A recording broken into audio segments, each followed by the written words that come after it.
जावेद शेख साहब की गुज़ारिश आहे संदसि मज़मून जो अख़बार में शाया थी चुको आहे सो इख़्तिसार सां ज़ैद जे सफ़रनामे ते ॻाल्हायो उन खां पोइ असां स्टेज ते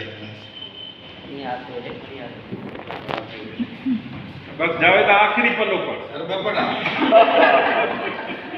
बस कुछ न तो खोजा नका जल न पल नको राव देह में आड़ियो विजन आवरे रोड़ियो रता गुल मारू पाण अमुल मलीरा मरकणो साईं ज़ैद पीरज़ादे खे सभ खां अवल त 50 सालगिरह मुबारक हुजे। पाण उस्ताद आहे संदसि किताब ख़याल ते मूं अॻु लिखियो हुयो जेको कंहिं मैगज़ीन में छपियो हुयो तरक़ी पसंद रोशन ख़्याल शाइर आहे जदीद शाइर आहे। मूं हुनजी सॼी शाइरी पढ़ी हुई। हिन भेरे मूंखे इहो ई हुकुम थियो त जेको सफ़रनामो आहे उहो उन ते तव्हां लिखो। मूं तफ़सीली लिखियो आहे हथ में बि आहे पर हाणे मां हुनखे रखां थो। ज़रा ज़ैद पीरज़ादे जो जेको सफ़रनामो मूं पढ़ियो तमामु सादे पेराए में सुहिणे पेराए में लिखियलु आहे। ॻाल्हि कई अमर त उहो जल्दी एडिशन ख़तमु थी वियो हुनजो सबबु इहो हुयो त तमामु सुहिणे नमूने सां लिखियलु आहे जीअं हिकिड़ो मकालो लिखिबो आहे ऐं आख़िर में हुनजो नतीजो ॾिबो आहे त हुन सफ़रनामे जो नतीजो बि ॾिनो आहे। साईं पहिरियों भेरो जॾहिं आरी टेस्ट में फेल थिए थो त वरी ॿीहर अप्लाई करे थो। हीउ पुठभराई थो करे उन्हनि उस्तादनि जी जेके ॿार PhD करणु वञनि था या जेके शागिर्द वञनि था त try and try again try. ऐं नौकिरी जे बारे में बि उहो ई ख़्यालु असांखे ॾिनासीं सफ़रनामे जे अंदरि त तव्हां अप्लाई कयो था नाकामी हिकु दफ़ो थींदी ॿीहर थींदी टीहर थींदी। उन में हिन जे नसुर में हिकिड़ी जेका सो इहा चइजे त तख़यल में हिकिड़ी मासूमियत आहे।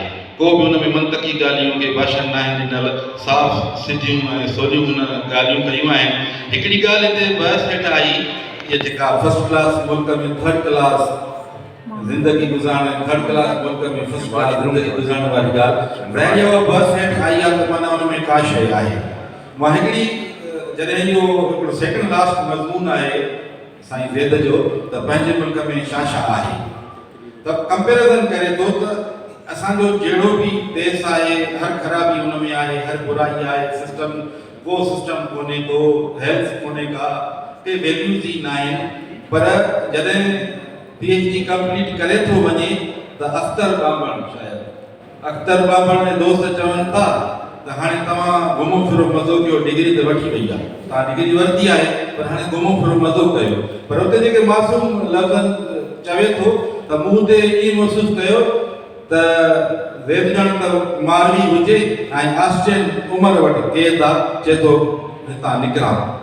भारत साईं हिकिड़ी ॻाल्हि इहा ई कई उहे जेके लफ़्ज़ जेके मां कोट कया आहिनि हिन मज़मून जे अंदरि त पर मुंहिंजो मज़ो त वापसीअ में आहे। उहे चवनि था हिते रहो घुमो फिरो या त तव्हां हितां जा थी वञो त चवे थो पर मुंहिंजो मज़ो त वापसीअ में आहे। हीउ जेको असांजो उनवान साईं ॾिनो आहे ॾुखनि पुठियां सुख। हाणे ॾिठो वञे त हिन वक़्तु जेकॾहिं PhD करण को वञे थो त एॾा को कशाला कोन थो कढे पर जेको हिकु हफ़्ते जे अंदरि साईं जी मदद गुज़ारे थी वञे त इहो हिकिड़ो वॾो ॾुखु आहे। उहो अमर जी शफ़क़त जो जेको लम्स हुयो उहो बसि वठी न सघियो आख़िरी ॾींहंनि में।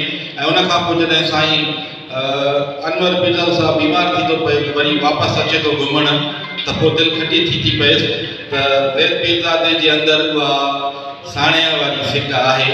इन जे करे त हू जेको सिविलाइज़्ड या जेको सिस्टमेटिक या वेल ऑर्गनाइज़्ड कंट्री आहे उनखे बि पोइ पुॼी थो करे छॾे। जहिड़ो तहिड़ो देश आहे उहो पंहिंजो देश आहे उन पंहिंजे देश खे क़बूले थो। ज़रूरी त न आहे त असां अञा तबाह थी वञूं थी सघे थो त असां सुधरी वञूं या असां डेवलप थी वञूं। ऐं हिकिड़ी ॻाल्हि में ॾाढी सुठी कई अथई त हिकिड़ो भेरो सभिनी खे ॿाहिरि वञणु घुरिजे।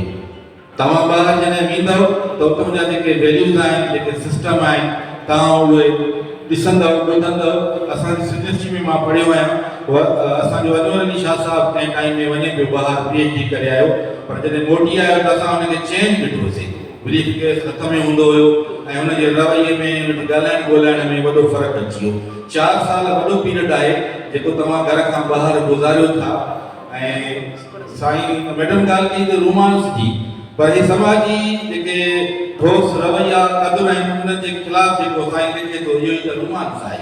धरतीअ लाइ लिखे थो माण्हुनि लाइ लिखे थो ऐं ॿियो जेको सचाई ऐं हक़ीक़त निगारी बयानु करे थो इहो ई त रोमांस आहे।